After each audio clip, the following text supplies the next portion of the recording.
esta hora revisamos el acontecer internacional, por supuesto siempre marcado por la pandemia, junto a Marianne Schmidt. Hola Marianne. Hola, ¿cómo estás? Buenos días. Vamos a comenzar con uno de nuestros vecinos, porque en Argentina anoche hubo cacerolazos en contra de las políticas implementadas por el gobierno de Alberto Fernández para poder enfrentar el brote de coronavirus y las prisiones domiciliarias. La protesta se hizo escuchar en distintos barrios de la ciudad de Buenos Aires, con énfasis en Belgrano, Congreso y Palermo, aunque con menor intensidad que la última vez que se llevó a cabo una acción de estas características.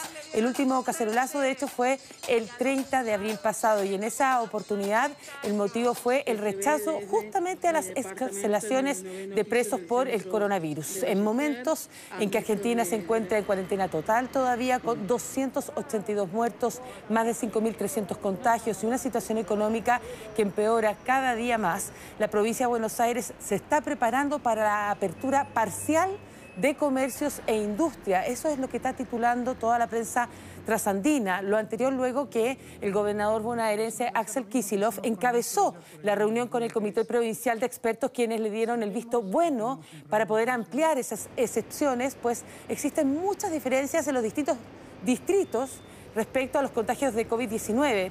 De esta manera abrirán 1.060 industrias. Es el 60% de estas fábricas que regresan a la actividad y están dentro del conurbano. Respecto al comercio, se evalúa reabrir locales de algunos rubros.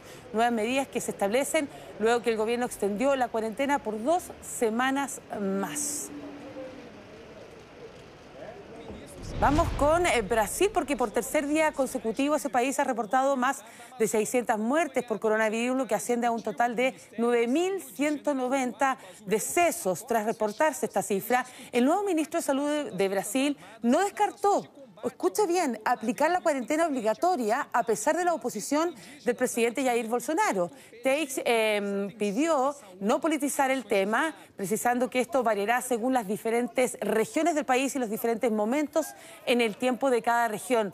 De hecho, ya hay 6 estados que están sufriendo un colapso de sus unidades de cuidados intensivos por este brote. La crisis involucra al sistema público y al privado por igual, cuando el país ya tiene más de 136.000 contagiados. Los estados más afectados: Pará, Ceará, Pernambuco, Maranhão, Río de Janeiro y Amazonas. En este último lugar se localiza Manaus, donde su alcalde ha reconocido en las últimas horas que han fallado en la lucha contra el coronavirus, en gran parte por el discurso desmovilizador del presidente Bolsonaro. Qué increíble la desconexión que hay entre el discurso del presidente Bolsonaro con la realidad que muestra todos los días el país. Exactamente, y sobre todo ahora con un nuevo ministro de Salud. Sabíamos las posturas bastante diversas que tenía Bolsonaro con el anterior, y el actual no está descartando, ¿verdad?, este tema de los confinamientos, y eso llama mucho la atención cuando quizás mañana, porque se hablaba de 1 o 2 días, recién van a hacer el gobierno va a lanzar la primera campaña contra el coronavirus, en momentos en que se habla de que Brasil podría ser el próximo centro de la pandemia a nivel mundial, si se mantiene el nivel de alzas de decesos y de contagiados también. Vamos al Reino Unido. Boris Johnson se recuperó del coronavirus, ¿verdad? Y ahora se sumó una vez más a toda la comunidad para poder aplaudir la gran labor que están realizando todos los trabajadores de la salud con los pacientes contagiados. La verdad que el Reino Unido lidera la lista de países con más muertos en Europa, al sumar casi 31.000 decesos, según la cifra oficial. Pese a ello, el gobierno habría decidido levantar gradualmente las restricciones a partir de este lunes, según han informado los medios locales. Esto ha causado mucha polémica, por eso es muy esperado el discurso que va a pronunciar Boris Johnson este domingo. Si hay cambios, indica el diario Daily Telegraph, estos serán modestos, graduales, pequeños y cuidadosamente monitoreados. Se espera que Johnson anuncie que las personas podrán, por ejemplo, hacer ejercicio en el exterior y no una vez por semana, como ocurre actualmente. Sería en forma ilimitada. La recomendación de moverse todo el tiempo cuando ya se está afuera ya no será necesario, por lo que se permitirá tomar el sol en los parques, siempre que se mantengan 2 metros de distancia, la famosa distancia social. También deben adoptarse medidas para permitir la reanudación de determinadas actividades, manteniendo también las distancias con los empleados. En lo económico, advirtieron que la contracción por el coronavirus en la economía del Reino Unido podría ser la mayor desde 1706. El Banco de Inglaterra estimó una caída del orden del 30% para el fin del primer trimestre y una tasa de desempleo del 9%, lo cual no tiene en cuenta a los 6 millones de trabajadores cuyos salarios están siendo cubiertos en un 80% por el Estado. Y seguimos allí porque una nueva obra del artista Banksy apareció en una de las murallas. En esta oportunidad fue en un hospital británico donde se puede ver la pintura de un niño que elige ahí a una enfermera como la superheroína con la que quiere jugar en lugar de un Batman, por ejemplo, o un Spider-Man. De esta manera resume la gratitud que los británicos han sentido hacia el Servicio Nacional de Salud durante la crisis del coronavirus. La pintura de este artista callejero, cuya identidad sabemos que se desconoce, también fue publicada en su cuenta de Instagram porque lo hace justamente para verificar que corresponde al artista. Ha hablado la directora y dice que próximamente va a ser subastada justamente para ayudar a organizaciones benéficas del Servicio Nacional de Salud británico que ha trabajado tan duramente en este tiempo. Qué lindo homenaje y además que tiene un sentido de ayuda. Exactamente.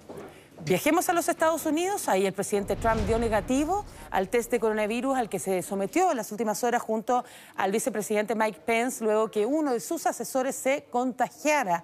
Se trata de un miembro de la Marina que no ha sido identificado, que trabaja así en el campus de la Casa Blanca y comenzó él a presentar los síntomas de COVID-19 el miércoles pasado. Por esta razón se informó que el mandatario se encuentra en muy buen estado de salud. Ante lo ocurrido se ordenó la realización de test diarios en la Casa Blanca. Paralelamente, las autoridades están muy preocupadas en la reactivación de la economía debido a los malos efectos causados por esta pandemia. Y en ese contexto, ya son más de 33,5 millones los trabajadores, o el 22% de la fuerza laboral en el país, los que han solicitado el subsidio por desempleo en las últimas 6 semanas debido a este impacto económico por la pandemia. De hecho, el índice de desempleo de abril puede ser el peor desde la Gran Depresión de la década de 1930.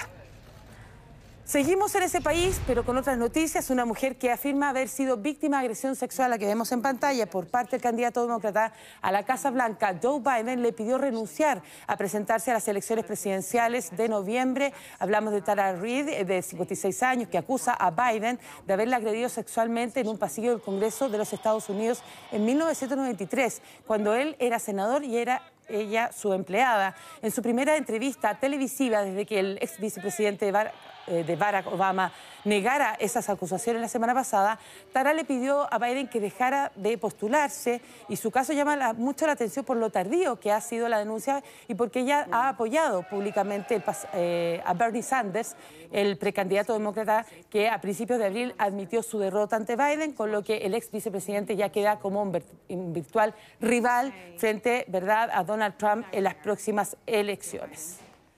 ¿Viste la luna anoche? Enorme. Incluso en la madrugada, sí, cuando nos veníamos. Es que en la mañana sí se ve de otro color incluso. Impresionante. Sí. La luna llena pasó por el punto de su órbita más cercano a la Tierra, por lo que lució más grande y más brillante. Se trató de la 4ª luna llena de gran tamaño de este año. De hecho, el evento astronómico es tan habitual que normalmente suelen ocurrir entre 3 y 5 superlunas al año. La de anoche se conoce como la superluna de las flores por su abundancia justamente de las flores en esta época del año en el hemisferio norte. Según la NASA, las próximas serán el 27 de abril y el 26 de mayo del año 2021. Falta todavía.